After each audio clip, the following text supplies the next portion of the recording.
Apakah masyarakat juga dilibatkan dalam merumuskan seperti itu, Ya. kasih rakyat gitu? Nah ya, nanti Iya. saya kira apa sih? Assalamualaikum warahmatullahi wabarakatuh. Halo teman-teman, kembali lagi bersama kami di Politik Mahasiswa Podcast yang kedua. Di sini tema kami yaitu kebijakan pemerintah dan realisasinya. Di sini saya Mutia Aditama bersama dengan Bapak Anang Armuwananto sebagai Kepala BPKASD Daerah Grobogan. Jadi, Om, apa itu kebijakan pemerintah? Baik ya, terima kasih. Assalamualaikum warahmatullahi wabarakatuh. Multi Aditama dari Lembaga Eksekutif Mahasiswa Fakultas Teknik Industri, Fakultas Teknologi Industri ya, Universitas Islam Indonesia Yogyakarta. Terima kasih sudah datang ke tempat kami untuk melaksanakan podcast pada hari ini. Sebelumnya saya memperkenalkan diri dulu. Nama saya Anang Armuwananto. Saat ini saya menjabat sebagai Kepala Badan Pendapatan Pengelolaan Keuangan dan Aset Daerah Kabupaten Grobogan. Kalau tadi pertanyaannya dari Multi Aditama, apa itu kebijakan? Kalau kita bicara teori kebijakan, maka banyak sekali pendapat yang menyatakan makna atau pengertian dari kebijakan sendiri. Namun demikian, dalam praktek implementasinya di pemerintahan, secara umum dapat saya gambarkan bahwa kebijakan pemerintah itu ya lebih pada satu sistem atau rangkaian sistem yang dibuat oleh pemerintah sedemikian rupa untuk mengatur dalam rangka pemberian pelayanan publik kepada masyarakat. Ketika kita bicara publik tentunya ya sangat luas sekali ya, bisa masyarakat, bisa daerah, negara dan sebagainya. Saya kira prinsip pengertian dasarnya di tataran implementasi pemerintahan seperti itu. Lalu bagaimana Om cara perencanaan kebijakan daerah itu bagaimana? Ya, kalau bagaimana cara menyusun dulu ya berarti ya. Karena ketika kita bicara kebijakan itu kan ada taraf atau tahapan formulasi atau penyusunan kebijakannya, ada tahapan namanya implementasi atau pelaksanaan dari kebijakan itu. Berikutnya adalah ada tahapan evaluasi ya. Jadi kalau tadi pertanyaan pertamanya tentang formulasi atau bagaimana cara menyusun kebijakan, maka ya kebijakan itu dibuat bisa dibentuk atau ditetapkan dalam sebuah regulasi. Nah, tinggal regulasi itu tingkatannya apa? Kalau di pemerintah itu ada beberapa regulasi sesuai dengan tata urutannya. Kalau di tingkat kabupaten itu yang tertinggi ada namanya peraturan daerah. Jadi ada peraturan daerah.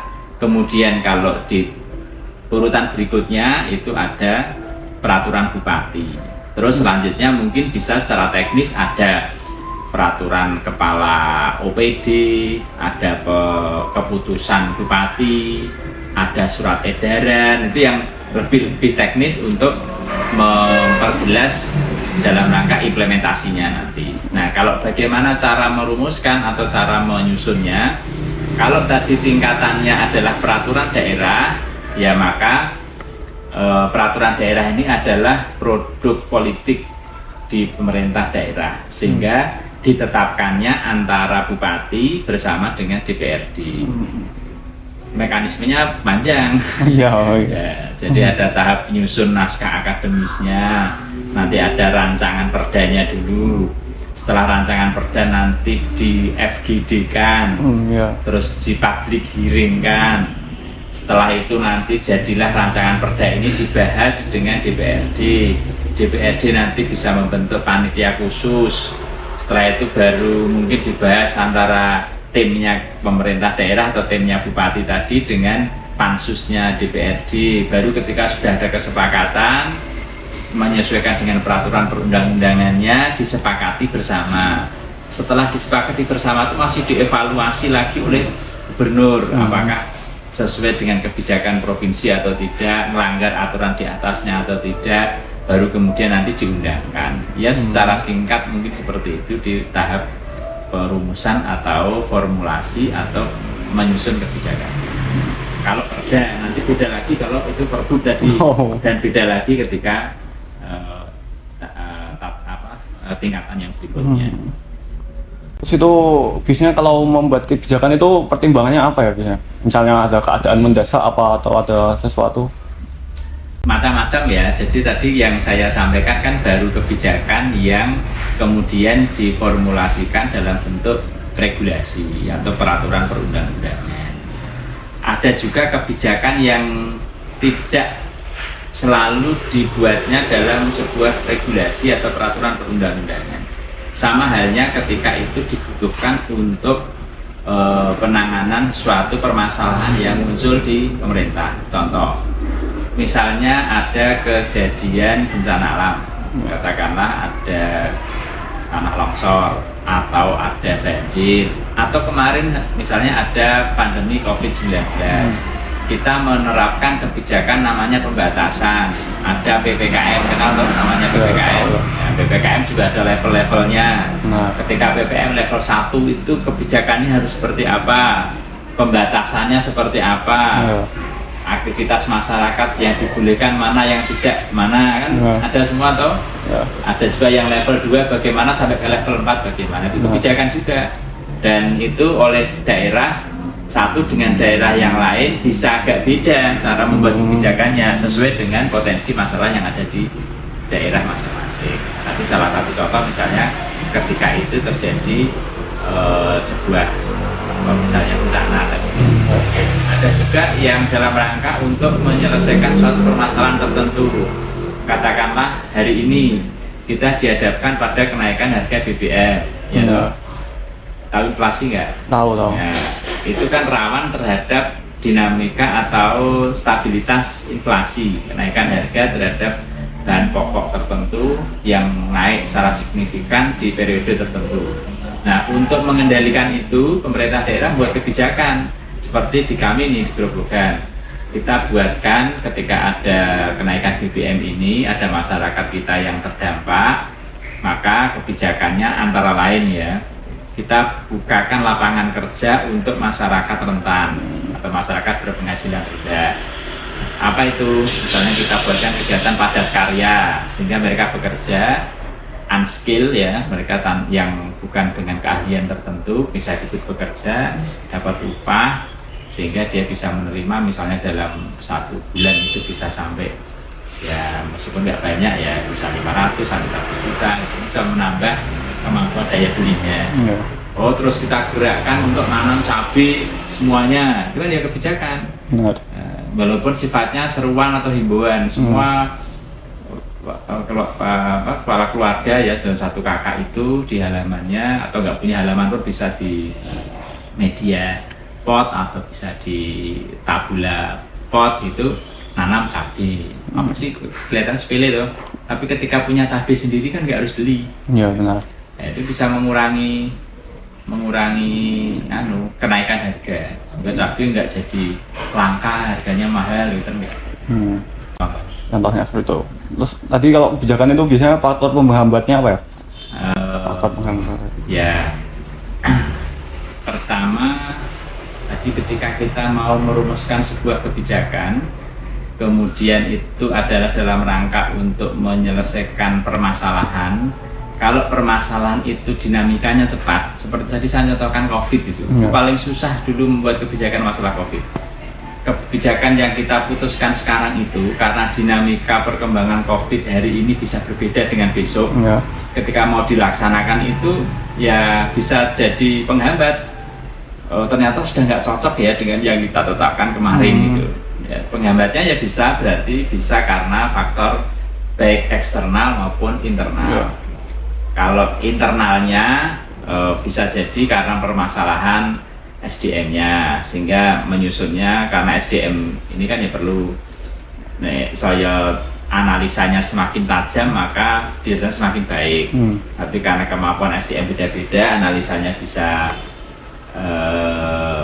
kurang bagus, maka kebijakan juga jadi kurang bagus. Internal yang lain, misalnya kemampuan sumber daya keuangan juga bisa jadi, sarana prasarana. Kalau eksternal tadi lingkungan, perkembangan situasi dan kondisi, bisa juga ada sorotan publik yang kesan kadang-kadang hanya melihat kulitnya sehingga mencari kurangnya, salahnya. Contohnya misalnya ada oknum yang karena merasa dengan kebijakan itu tidak diuntungkan, semula sebenarnya dia ketika dengan tidak diatur kebijakan ini maka dia mendapatkan keuntungan tertentu, dia kan merasa bahwa wah nggak cocok ini, salah ini, kan gitu. Padahal kita ngaturnya untuk kepentingan masyarakat secara umum. Itu bisa jadi penghambat yang dari faktor eksternal itu. Tapi jika dihambat seperti apa, apakah ada kemungkinan gagal dibuatnya kebijakan? Tadi makanya saya ngomong kan di awal ada tahap formulasi, ada tahap penyusunan atau perumusan, ada tahap pelaksanaan. Kalau sudah di tahap pelaksanaan, memang ada kemungkinan faktor berhasil bagus, berhasil sedang, bisa juga tidak berhasil atau gagal. Ya, dalam proses itu pasti maka tadi tahapan berikutnya kan ada evaluasi. Ketika dilaksanakan kok kira-kira itu ada tanda-tanda kegagalan atau berhasil tapi tidak optimal, maka kan harus kita evaluasi. Setelah dievaluasi itu maka sekaligus dalam rangka untuk mana yang kurang optimal dioptimalkan, mana yang dianggap gagal ya itu berarti tidak perlu dilakukan sehingga harus dirubah, seperti itu. Berarti itu ya bisa untuk memperbaiki kebijakan ke depannya gitu ya, dari evaluasi. Makanya saya kira teorinya itu ini kan teori nih. Formulasi, implementasi, evaluasi itu kan teori. Dan teori itu memang ya sudah, ini ahlinya ini dulu yang buat teorinya ini. Makanya tadi setelah dirumuskan itu kan otomatis pasti harus dilaksanakan. Nggak boleh sudah menyusun, merumuskan, membuat kebijakan tapi tidak dilaksanakan atau tidak dilaksanakan dengan sengaja itu ya, tiwas lebih kebiasaan nggak dilaksanakan kan rugi. Atau juga dilaksanakan tapi sekedar yang penting melaku gitu, tidak berorientasi kepada hasil, itu juga nggak bagus. Nah, maka untuk bisa memperbaiki itu semuanya, tahapan yang ketiga tadi, evaluasi tadi. Tapi pernah ada nggak sih yang kebijakan yang gagal? Pernah. Pasti pernah sih. Di kita juga pernah. Lalu kalau gagal gitu, apakah nanti disusun ulang atau bagaimana? Ya tadi. Kita nggak bisa ngomong gagal itu gagal total atau gagal sebagian ya. Kalau gagal sebagian ya kita perbaiki yang sebagian yang kurang baik tadi. Kita lihat gagalnya itu karena memang kebijakannya atau gagal dalam implementasinya. Kalau gagal penyebabnya karena kebijakannya, maka kebijakannya yang kita rubah. Kalau gagalnya di implementasinya, maka implementasinya yang kita perbaiki. Mungkin sudah bagus kebijakannya, tapi pelaksanaannya jeleweng atau pelaksanaannya nggak tepat, maka itulah yang kita luruskan. Tapi kalau kita sudah tahu bahwa ternyata kebijakan itu sudah tidak tepat lagi, tidak mungkin dilaksanakan, atau bahkan kalau dilaksanakan itu akan muncul permasalahan, ya kita batalkan atau kita ganti gitu kebijakannya. Apakah dalam merumuskan kebijakan itu siapa saja yang terlibat? Apakah masyarakat juga dilibatkan dalam merumuskan seperti itu? Ya, bagus, pertanyaannya bagus. Saya contohkan yang kembali lagi tadi, kalau misalnya kita bicara peraturan daerah. Peraturan daerah itu maka tadi ada tahapannya FGD tadi. Apapun namanya lah ya, bisa forum grup diskus, bisa semiloka, bisa sosialisasi rancangan, biasanya macam-macam gitu. Itulah tahap, termasuk public hearing ya. Public hearing tahu kan? Dan di forum-forum itulah pelibatan stakeholder ya. Pelibatan stakeholder itu kalau sekarang kita mengenal collaborative governance ya. Jadi kan ada teori collaborative governance. yang melibatkan stakeholder. Sekarang sudah pentahelik ya, jadi ada unsur pemerintah sendiri. Pemerintah itu ya bisa pusat, daerah, sampai ke desa. Kemudian ada unsur akademisi, termasuk dari perguruan tinggi. Ada unsur dari media. Ya, media itu bisa macam-macam, bisa elektronik, bisa cetak, bisa dari mana saja. Kemudian ada juga unsur dunia usaha. Dunia usaha itu dari sektor swasta lah. Ya. Terus kemudian ada unsur masyarakat sendiri. Masyarakat sendiri itu bisa dalam kapasitas sebagai individu maupun kelompok. Maka forum itulah sebanyak-banyaknya minta masukan, saran dari stakeholder tadi untuk bisa diberikan pendapat. Oh ternyata kalau ini dibuat seperti ini, kira-kira nanti masyarakat akan ada dampak ini, gitu kan? Mereka bisa saling memberikan masukan. Kita bisa berdiskusi di situ dan kemudian bisa jadi masukan itu ya tidak semua harus diterima. Menurut versi kelompok tertentu itu benar menurut mereka, tapi kan belum tentu benar menurut aturan yang ada, dan juga belum tentu itu akan mendatangkan kemaslahatan atau manfaat bagi masyarakat nanti pada saat dilaksanakan. Maka ya tidak selalu harus diterima, tapi akan jadi pertimbangan. Ternyata oh iya ya benar ya, ini nanti misalkan seperti ini kalau dilaksanakan begini, maka diterima masukannya, jadi susun kembali dalam rumusan rancangan kebijakannya. Nek pelibatannya pasti melibatkan masyarakat, dilibatkan. Jadi sebenarnya itu semua sudah dilibatkan ya, perumusan kebijakan itu sudah melibatkan banyak pihak berarti ya. Betul. Jadi dan sebaik-baiknya rumusan kebijakan itu memang banyak melibatkan stakeholders untuk memberikan masukan, saran tadi. Karena pada akhirnya nanti ini kan juga akan digunakan untuk mengatur publik ya. Nah, kemarin kebijakannya kan kebijakan publik namanya, untuk mengatur ke masyarakat. Tidak mungkin pemerintah itu bisa apa istilahnya mengidentifikasi sendiri, oh ini benar gitu kan, nggak mungkin begitu. Belum tentu bahwa apa yang dikatakan sudah paling baik oleh pemerintah ini bisa diterima juga oleh masyarakat. Maka kita mintai pertimbangan, kita mintai masukan. Pernah ada nggak sih Om yang demo mengenai kebijakan gitu di sini? Pernah ada. Kita misalnya kebetulan saya juga bagian dari aparat pemerintah ya. Kita sangat tidak alergi ya. Tidak alergi dengan setiap masukan, saran, bahkan kritik sekalipun,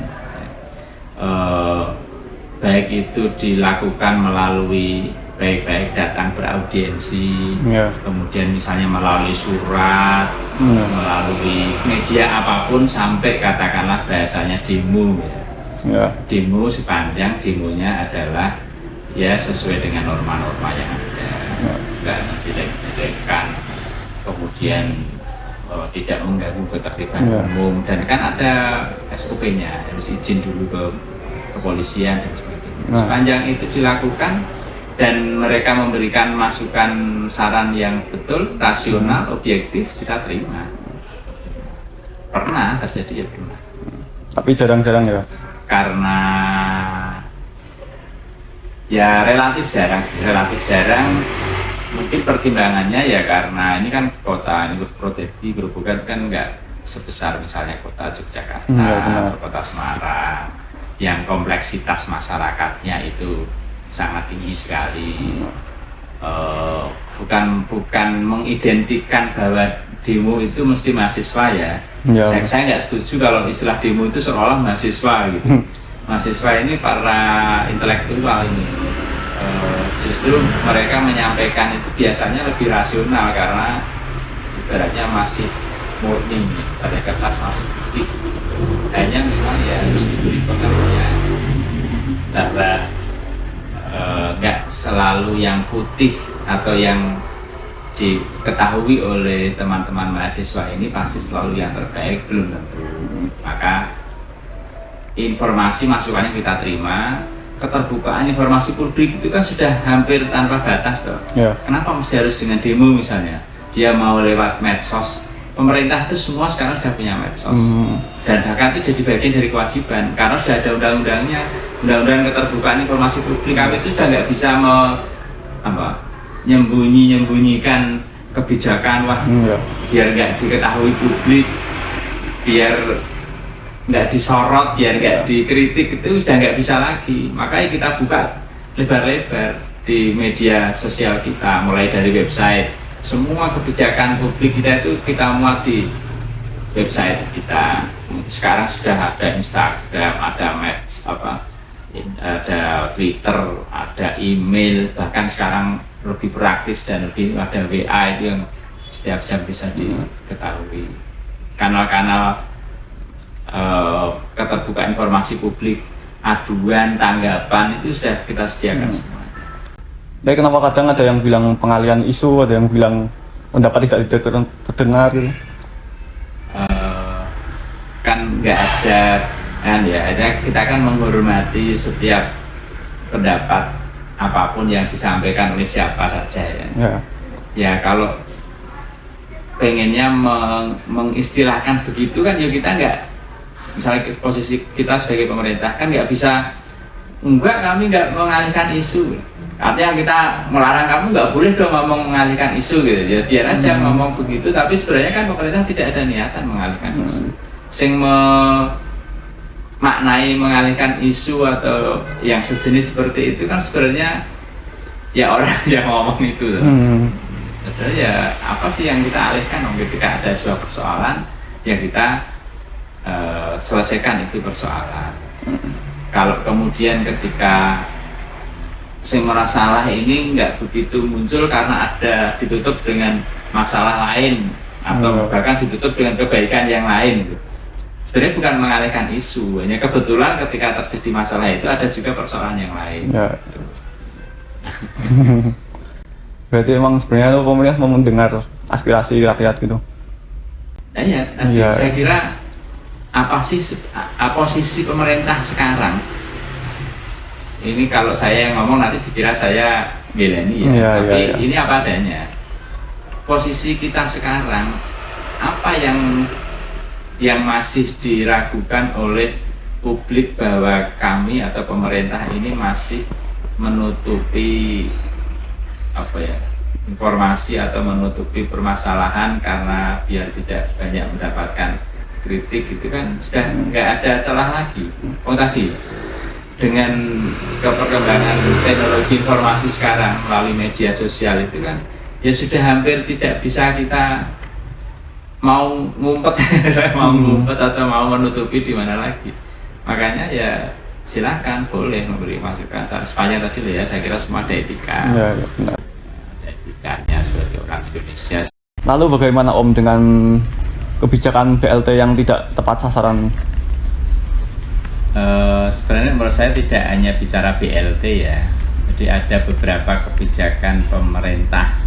Ketika kita bicara pemerintah itu bisa dari pusat yang harus dilaksanakan oleh daerah, itu yang perlu dievaluasi, atau dengan bahasa yang lebih ekstrim lagi tidak tepat sasaran ada. Jadi contohnya tadi misalnya atau mau nyebut BLT misalnya, bantuan langsung tunai. Data itu kan sudah ditetapkan oleh pemerintah pusat, walaupun juga ada mekanisme pendataan dari bawah, tapi ada juga ditemukan ternyata data itu tidak valid.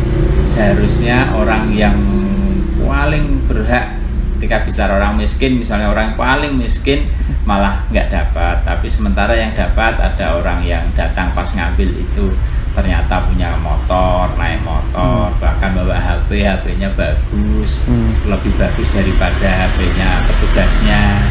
Ada juga yang perempuan pakai gelang, pakai kalung besar-besar itu. Ya ada, pada kenyataannya seperti itu ada. Maka apa kemudian yang kita lakukan? Yang kita lakukan adalah pertama ya berusaha untuk perbaikan data. Data itu ya dengan melibatkan RT, RW, desa sedemikian rupa sehingga yang diberi itu lebih tepat sasaran. Terus kemudian ya update data secara sistem ini kan memang pusat yang punya. Ya kita berharap di pusat sana ketika sudah diusulkan untuk penyesuaian dari kabupaten, maka yang keluar berikutnya itu hasil penyesuaiannya, bukan yang keluar juga data yang lama lagi. Kalau seperti itu ya nanti akan tidak tepat sasaran. Lalu yang sudah terlanjur itu bagaimana? Apakah dibiarkan saja, apa disuruh mengembalikan atau? Selama ini ketika basisnya sudah data yang ditetapkan tadi, ya tetap kita serahkan, kita berikan sembari kita mengusulkan untuk perubahan perbaikan datanya. Sebenarnya kalau menurut Om Anang itu idealnya pemberi bantuannya seperti apa sih yang diberi bantuan? Kembali lagi memang kita ketika membuat sebuah rumusan kebijakan itu yang terbaik adalah basisnya data. Hanya ketika kita masih dihadapkan pada permasalahan data yang belum valid, maka ya pertama yang kita lakukan validasi data tadi. Ketika itu sudah valid, kalau idealnya menurut saya adalah nggak bisa bantuan itu diberikan secara semua sama kan gitu, nggak bisa, tapi diklasifikasi bagi yang memang sama-sama dalam kelompok masyarakat berpenghasilan rendah misalnya, maka tetap harus terbagi dalam klasifikasi tertentu. Contohnya misalnya kita bicara klasifikasi umur atau kemampuan fisik. Ketika masih muda, masih relatif produktif, dia kalau disuruh bekerja pasti mestinya masih kuat, masih bisa, bukan orang malas. Maka ya jangan diberi bantuan langsung tunai, jangan diberi uang, diberinya berupa pelatihan. Dia kalau passionnya itu di bengkel, ya kita latih bengkel. Kalau dia passionnya jahit, ya kita latih menjahit. Kalau passionnya itu nyalon, salon, ya kita latih rias atau salon. Dan kemudian dalam pelatihan itu kita bekali dengan alat supaya mereka setelah pelatihan itu siap kerja. Nah, nanti setelah itu maka harapannya dia tidak lagi menggantungkan diri bantuan dari pemerintah, tapi bisa berkarya dengan hasil pelatihannya tadi. Kalau kemudian klasifikasi berikutnya memang orang itu sudah tidak produktif, sudah tidak mungkin dia diberi ilmu, keterampilan, alat untuk bekerja, bahkan dia itu tidak ada yang menanggung keluarganya, dia hanya hidup menggantungkan diri dari pemberian orang lain, dan juga tidak mungkin dia bisa melakukan banyak aktivitas sendiri, maka yaitu tanggung jawab pemerintah. Kita jamin dia, kita beri bantuan langsung tunai berupa uang supaya dia bisa mencukupi, setidaknya membantu kebutuhan hidup primernya, atau bahkan ya kita cukupi kebutuhan primernya. Nggak boleh lagi ada masyarakat kita yang tidak bisa sekedar untuk makan sehari-hari gitu. Ya dia harus kita jamin, kita beri makan sehari-hari, bahkan mungkin kalau bisa memungkinkan termasuk kebutuhan sandangnya, termasuk juga papannya atau rumahnya. Kita punya program yang namanya rumah tidak layak huni, jadi rumah layak huni. Kita punya program namanya rantang kemiskinan. Rantang kemiskinan itu untuk memberi tadi orang yang sudah tidak berdaya, yang sudah tua, yang nggak mungkin dia harus bekerja, atau orang cacat atau apa, yang nggak mungkin dia bekerja dan dia hanya menggantungkan kebutuhannya dari orang lain, maka pemerintah hadir dengan program rantang kemiskinan itu. Kita beri dia makan, kebutuhan makannya sehari-hari. Ya kayak gitu kira-kira. Baik, mungkin cukup Om, terima kasih untuk informasinya. Baik teman-teman, mungkin cukup sekian podcast politik mahasiswa pada kali ini. Saya Mutia Ditama pamit undur diri. Bila ada salahnya, kami mohon maaf. Wassalamualaikum warahmatullahi wabarakatuh. Waalaikumsalam.